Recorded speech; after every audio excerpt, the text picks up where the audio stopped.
the standard defense in the NFL these days is the nickel defense, which is usually 4 down linemen, 2 linebackers. So when you have 2 linebackers on the field, I'm curious, are they planning on Nakobe Dean being one of them and Kyzir White being the other? Are they thinking of TJ Edwards and Nakobe Dean? I'm curious where they're planning him to play at middle linebacker or at weak side. And with his size, he can play either one because 5'11", 229, that really, in theory, is more of a weak side linebacker size. But he's a physical enough player that he can play middle linebacker in today's NFL.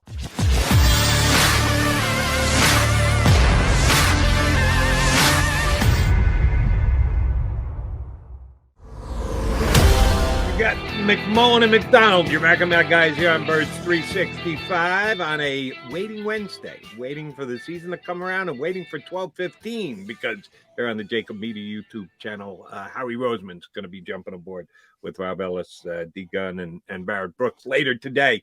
They can have Howie Roseman. We got Tommy Lawlor. Who cares about that Roseman guy? What has he got a job of some importance? Who the hell knows? Tommy Lawlor, editor, publisher of IgglesBlitz.com, good enough to jump on board with us. How are you, Tommy? Doing well. How are you fellows doing today? Doing well, Tommy. Good to see you. So we'll start with Howie. What do you think? What do you think of day one specifically of the NFL draft and how he kind of maneuvered to get 2 potential difference makers? You trade up, then you trade with Tennessee to get the proven receiver.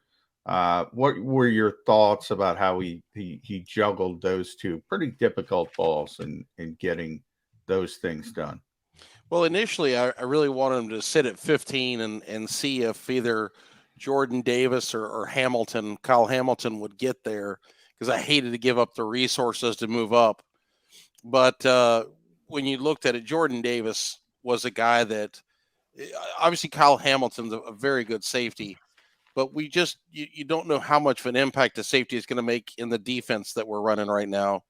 And defensive linemen are there. Every scheme needs defensive linemen. And Davis was clearly the number 1 defensive tackle. And so to give up a couple of 4th-round picks to move up, in the end, it was a good move. And I was listening to somebody from the Ravens talk. It might have been Eric DaCosta. And so the Ravens were sitting there at 14, and they were nervous about Hamilton or Davis getting to them. They wanted one of those 2 guys. And their fear was if both of them were gone, they didn't have anybody else that they wanted to take at pick 14. So they were nervous about one of those guys getting to them. So for the Eagles to be sitting behind them, I'm sure Howie Roseman had the same thoughts that Eric DaCosta did is, I need one of those 2 guys to get here. And there's no guarantee with pick 13 and 14 ahead of you. And those 2 key guys there, both of them might be gone by 15. So if those are 2 guys that you value, you trade up. And which one did you have rated higher? Well, obviously the Eagles had Jordan Davis rated higher, and they went and made the move there. So that was well played by Howie. I thought, as much as I hated to give up the mid-round picks, but I thought it was well played to go get somebody he thought could be a difference maker for the defense. And then A.J. Brown, we're sitting there watching the draft. Rich Eisen starts talking about, I can't remember who had pick 17. He said, we just had a major trade go down. And I thought, well, the Eagles are at 18. So if he's saying there's a major trade that's gone down, it's going to probably involve the Eagles. And I started trying to think, what would a major trade be? Because I thought maybe at 18, the Eagles would try to trade down in the draft and see if they could acquire some of those mid-round picks back. So I was thinking a trade back. But when he said a major trade, I thought, well, trading back to 23 or 25, that's not a major trade. Not major, right. And so I sat there and thought, golly day, who in the world would the Eagles have traded for? And when they announced A.J. Brown, I was like, wow, that is freaking fantastic because that's a player I've loved since his days at Ole Miss. And you guys have watched the Eagles for a few years. You go back when I really saw a physical receiver for the first time with the Eagles was Irving Fryer in the mid-90s. And that was a guy who, if you had watched in 1995, the West Coast offense, John Gruden tried to run it with Calvin Williams and Fred Barnett, 2 guys that loved working the outside, but they weren't real keen on working the middle. And the West Coast offense struggled with those guys because they just wouldn't run those slants and just the dig routes and just get in there and take those vicious hits from safeties and linebackers. 96, all of a sudden you have Irving Fryer. You had a physical player who was not afraid to go anywhere. And he brought a real presence to that offense, and the offense got substantially better with him. And then, so that was the first time I saw a real physical receiver with the Eagles. And they didn't have one for a long time after that, until, of course, Terrell Owens came into play. And since him, we've gone for smaller, speedier guys. Obviously, Deshaun being the most extreme example, Jeremy Maclin. These are just not physical players. Devontae's physical for his size, but at 170 pounds, how physical can you be?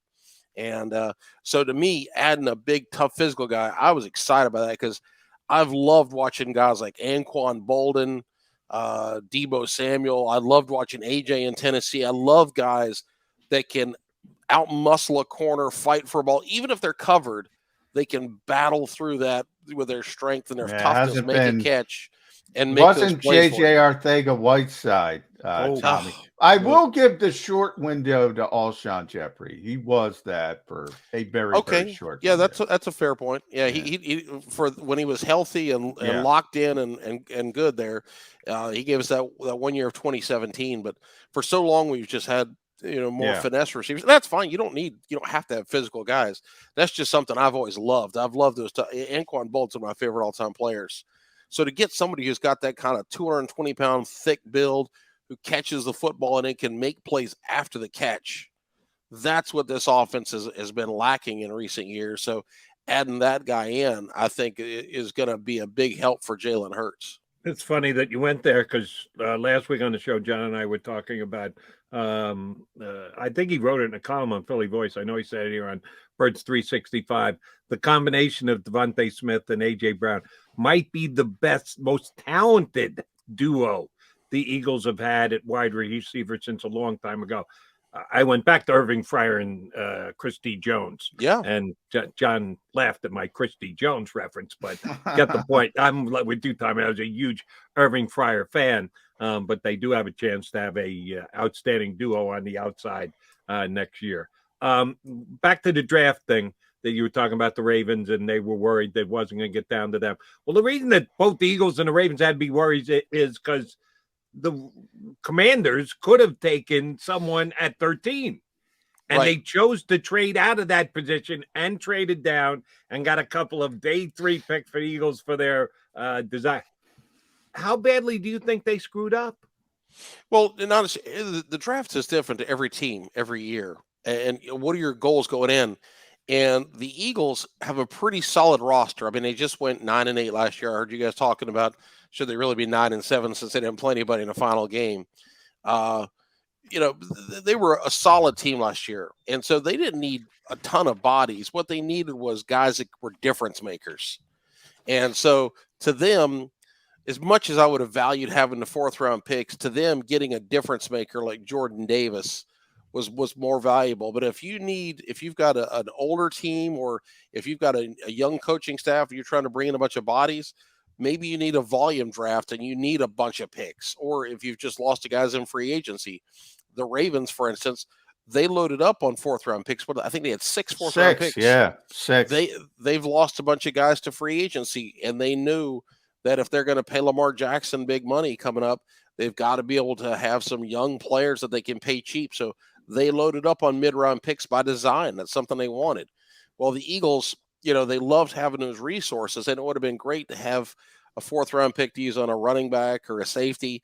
But at the end, they said, it's more important for us to get somebody who can be a difference maker. And I go back to, I agree with that philosophy for what the Eagles were. You go back to that game against Tampa Bay, and the Eagles had a solid team. Tampa Bay had a solid team, but Tampa Bay had those difference makers. Tom Brady, obviously a quarterback, the defensive lineman they had. You saw when they brought their safety down, they just totally shut down the Eagles' run game. They just had guys that could make plays, and the Eagles didn't have guys who could make plays. And so you needed that element. So Jordan Davis can be a guy who can help you in that regard, some this year, but obviously more so in the future.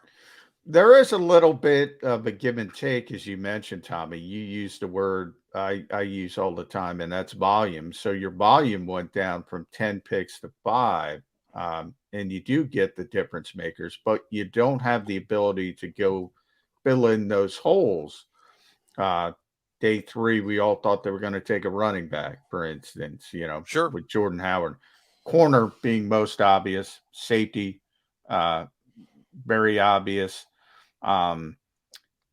any concern the fact that, we're in early May and Howie will tell you that they're not playing a game. There's still time, but they had to play a game today. It's Zach McPherson at outside corner, Marcus Epps at safety. Is that possible come week one, or do the Eagles have to add with veteran bodies? Well, it is certainly possible. In other words, those guys can be functional players. What we don't know is, can they be good players? And, we've seen enough from Marcus Epps to know you can put him at safety. You can have a functional defense. When we've seen guys that weren't functional, they're getting up touchdowns left and right. I'm drawing a blank on the cornerback. We had going up against the Giants back about 2010, 2011, 2010, maybe it was. It just got burned. Maybe it was Dimitri Patterson, got burned play after play. You just couldn't have him out there and have a functional defense. And so with Epps, you can. With McPherson, there's a question we don't know. The Eagles liked him enough to draft him in the 4th round last year. And if you go back to last year, they didn't sign Steven Nelson until the summer. So there was a thought possibly that the Eagles were willing to go with Zach McPherson as a starter last year. When Steve Nelson agreed to sign cheap, they said, all right, we'll go with you, and we'll have McPherson learn for a year. They may want to take a look at McPherson and see what he's got. So we'll see. They don't have to make those moves. I think Howie did make a really relevant point when he talked about, when they have less picks, they've got to have a great class of undrafted players. And I think the Eagles did do a very good job of signing undrafted players. Now, that doesn't mean those guys are going to pan out. They went undrafted for a reason. But as we know, history says if you sign, a solid group of undrafted players, you can find talent there. And the Eagles have done it over the years. So they might have found some potential there. They signed 3 corners that all had potential. They added a safety in Reed Blankenship, who has some NFL traits, and then a running back with Kennedy Brooks, the young man from Oklahoma. He's a very talented player. So they added guys that have the potential to compete for roster spots. When you say Patterson at corner, I immediately go to Elvis, which equates to toast. Toast. So, toast. Yeah, there you go. That's a good old school reference. Absolutely. Good old Elvis Toast Patterson. All right. Let me talk about a guy who's more than just filling a void, and that's Eagles' 3rd round draft pick, Nakobe Dean. I would have been very cool with the Eagles taking him in the 1st round. Shoot, when the Eagles had 3 first-round picks before they made the trades that they made, they did have 3, and I thought there was a chance. For the first time since 1979, Jerry Robinson, we're going to refer to him until the Eagles take a 1st-round draft pick, a linebacker. Sorry, Jerry, you got to continue to hear your name. I was good with it. I think he's that talented a player. And for the Eagles to get him in the 80s, we know about the extra information about injuries that came out after the fact. We know he's a little undersized at linebacker, but then again, Aaron Donald was undersized the year he came out, and he didn't go till 13th, and there are 12 teams still bemoaning the fact that they didn't call Aaron Donald's name. How big a difference maker can Nakobe Dean be for the Eagles, Jeff? I'm really curious to see how they use him because, the standard defense in the NFL these days is the nickel defense, which is usually 4 down linemen, 2 linebackers. So when they have 2 linebackers on the field, I'm curious, are they planning on Nakobe Dean being one of them and Kyzir White being the other? Are they thinking of TJ Edwards and Nakobe Dean? I'm curious where they're planning him to play at middle linebacker or at weak side. And with his size, he can play either one because 5'11", 229, that really, in theory, is more of a weak side linebacker size. But he's a physical enough player that he can play middle linebacker in today's NFL. If this was 1995 and we had the I formation and fullback sitting in play after play, you'd rather him be up about 240. And in today's NFL, which is a passing league and then some ISO runs, or zone runs rather, where you can scrape to the football and make tackles, being 229 pounds at middle linebacker is not a huge deal. So he can play either spot, and I'm excited to see what he can do. He's a natural leader. He diagnoses plays well. He's smart. He has all the intangibles in the world. This is absolutely a guy you want there. He's not an explosive athlete. And so that being a little undersized at 5'11", 229 and not being an explosive athlete, that's what drove him down. And then the questions about the pec injury affected it a little bit. Usually when you have a guy who's a little undersized at 5'11", 235 or so, they run 4-5, and so they go test well, and that's when Tampa's taking guys like that early. The Falcons are taking guys like that, and they've had success with those guys. And Devin White, Jones, those guys have played really well for their teams. So Nakobe Dean, the fact that doesn't have perfect speed, doesn't have perfect size, great value pick in the 80s. I think he can be a real difference maker for the Eagles because he can take the, if you look at TJ Edwards, that's a smart, instinctive linebacker. Well, here's another guy who's got that. He's a better athlete than Edwards is. And I think he's going to be able to make plays all over the field. And he is a playmaker. He's, you go back and watch his tape at Georgia, and it had 6.5 sacks, I think. I know he had a pick 6. He made tackles all over the field. He was able to stuff inside runs. He's a really talented player who's got a very bright future. And it's exciting that hey, listen, if he had to slide, I'm glad he slid to the Eagles. There you go. Yeah. We talk about value a lot, and there's no question Nakobe Dean is tremendous value in the 3rd round. I want to talk about the 2nd round, though, because a lot of Eagles fans, I don't want to say upset, but they're wondering why you take a sort of luxury as the potential heir apparent to Jason Kelce.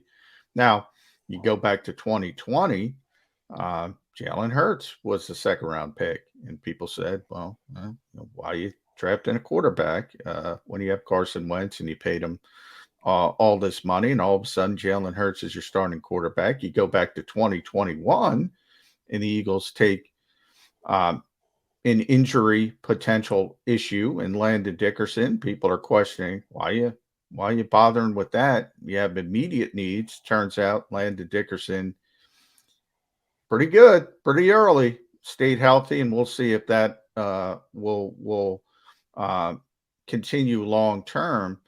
And here we are again in 2022, sort of a luxury pick.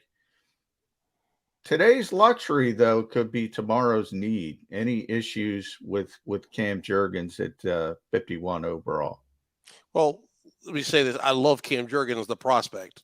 He was a fantastic player at Nebraska, absolutely outstanding athlete, an overachiever, tough, really good blocker, able to do a lot of things. And when you looked at Jason Kelce, this is a guy who has similar type abilities. So if you wanted an athletic center, Tyler Linderbaum is certainly one. Cam Jurgens is certainly one. And value, he's worth a 2nd round pick. So that all makes complete sense. I was a little frustrated with it just because at a certain point, you want to invest resources in your offensive line, but you can get by. I mean, think about who was the left tackle when the Eagles won a Super Bowl, right? It was Big V, who was a 5th round pick. Bati Baitai. I'm glad right. you gave me the It wasn't Jason opportunity to Peters. say that. Yeah. It was Big V. And so, Daniel Jeremiah had something he put on Twitter, I don't know, a few months back, and talked about during the playoffs, the last few Super Bowl teams, and what had they invested in the 1st round. And what he found was those offensive lines weren't built with a bunch of 1st round picks and not even a bunch of 2nd round picks. You need 1 or 2 key players, your left tackle or your right tackle, and then maybe a key guard. But you also needed to take, you could develop offensive linemen to start. And you could develop those guys with mid-round picks, late-round picks, God forbid a UDFA. And when you're looking for skill players and difference makers, sometimes those guys, you're much more likely to find them with your high picks. So at a certain point, you're almost over investing in an offensive line if you spend too many high picks there.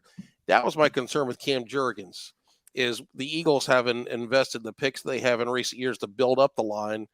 And I sat there and said, he will probably start next year. This is almost certainly Jason Kelce's last year. So he'll take over for Jason Kelce. He'll be the Eagles center for the next 8 to 10 years if he stays healthy. He'll do a good job. He's a good value pick. But would you have been better to invest that pick in a defensive back? I got to add another running back, take Nakobe Dean, who we didn't think would last to the 3rd round, any number of things. And then we know Jason Kelce started as a rookie, right? You can start as a young guy at center. Creed Humphrey started as a rookie for the Chiefs, and they were an outstanding team this year. So you don't have to be a veteran, and you don't have to sit for a couple of years to start a center.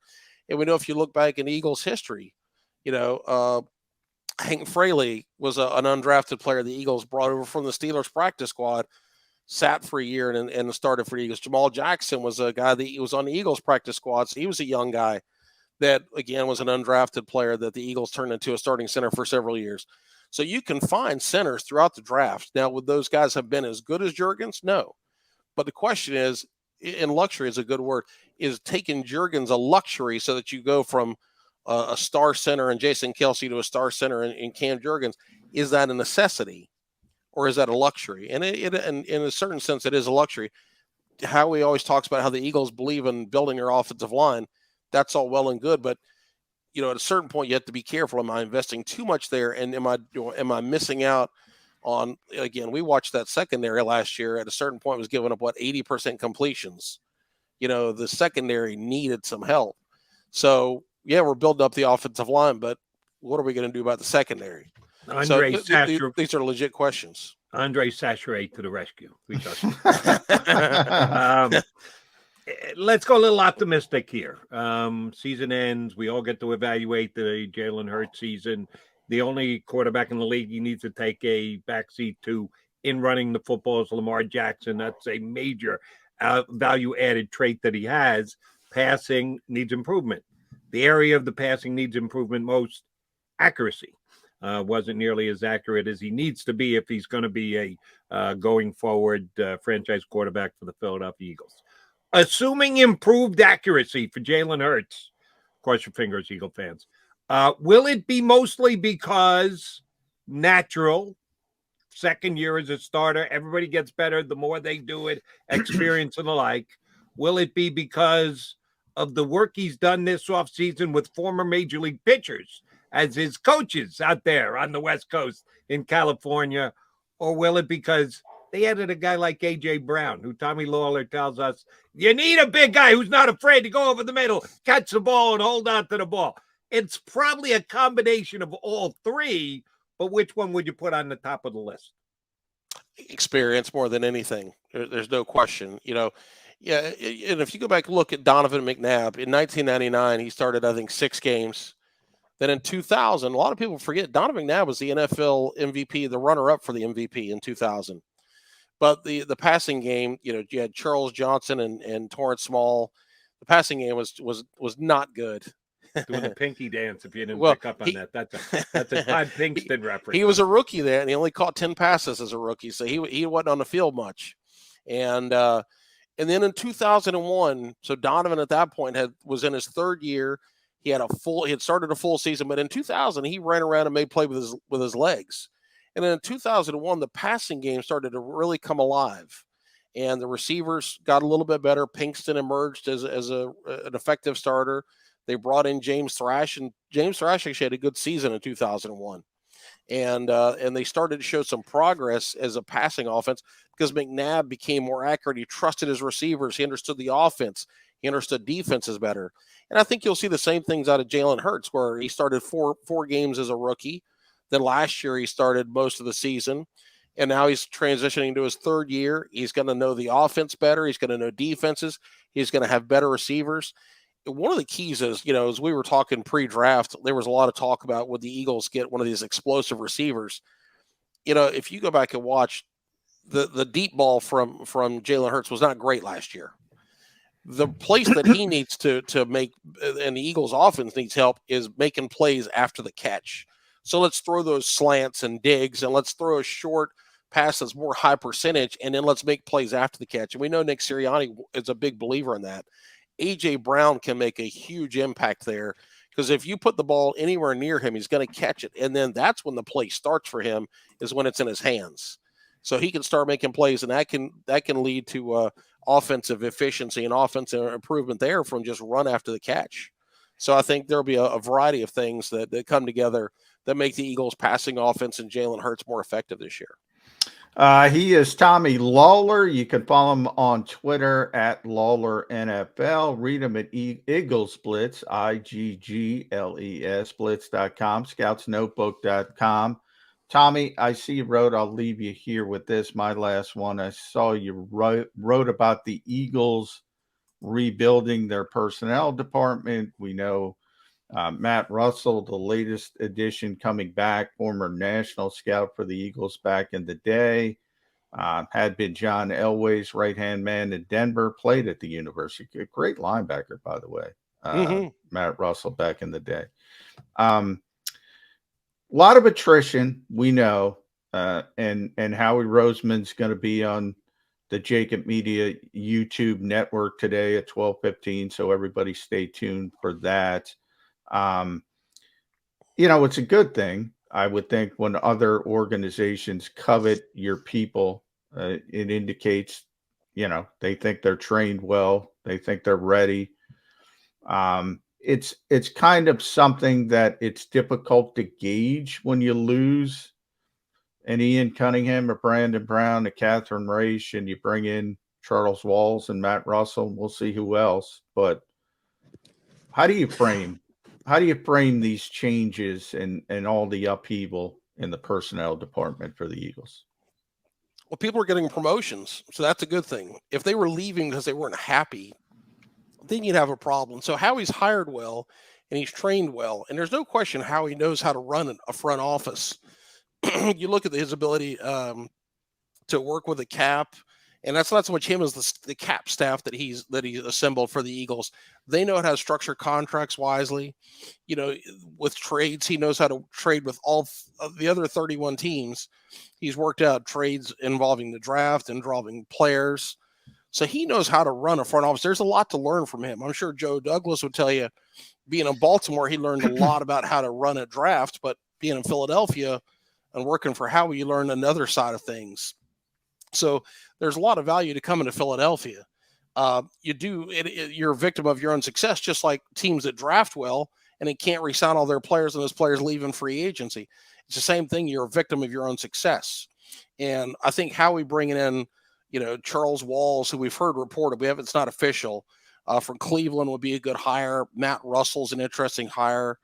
There's been some other talk of some other guys. Nothing's official yet. And I think one of the things that's smart is as he brings some of these people in, Matt Russell has been around the league for a long time, has a lot of connections. One of the things Howie's really good at is having connections around the league so that he knows what's going on with other teams. And that allows him to have good trade partners and to have a sense of what teams are going to do. And part of that is gathering information. And one of that, so he had Tom Donahoe for years. Well, Donahoe knew just about everybody in the NFL because he was such a long time a personnel guy. He's had one of the Mueller, was it Randy Mueller, was with the team for a little bit? Randy Mueller, okay. Friend of the show, Randy's brother, Rick. Yeah. Yeah, okay. And then, now he's got Dave Caldwell, formerly of the Jaguars. So he brings in people that have some interesting connections, and that allows him to have a feel for what's going on around the league. And so that way you have a feel of who's going to fall where in the draft, what kind of plans can make. That doesn't mean that you're going to draft well by hiring these guys. It just means that you got a good feel for what's going on with the other teams, and you can use their connections. And then, occasionally you bring in outside ideas, and maybe they see something you don't, they know something you don't. And I think Howie would tell you, that, listen, nobody is a guru that knows everything. So if you can bring in a lot of smart people and listen to their brains, listen to their opinions, pick their brains, you have a chance to build up a consensus and try to figure out what the best moves are for your team. One of our better moves is when we asked Tommy Lawlor to help on Birds 365 with us. Check out his website, post some great Eagle content a couple times a week. That's Iggles, Iggles, Blitz.com. Tommy, good stuff as always. We appreciate it whenever you join us. Thanks, bud. We'll get back in touch soon enough. Always good to talk Irving Fryer, Chris T. Jones, and Ellis Patterson. Chris T. Underrated Eagle wide receiver, Chris T. Jones. Totally. If not for that knee injury, he'd have been so good. Irv drew a lot of attention. That's why Christie was able to make some plays every once in a while. Great stuff, Tommy. Thank you much for coming on. Take care, fellas. Tommy Lawlor here with us on Birds 365. All right, Mac and Mac coming back. We got to put a bow on the show. And once again, tell you, we got a big guest coming up here.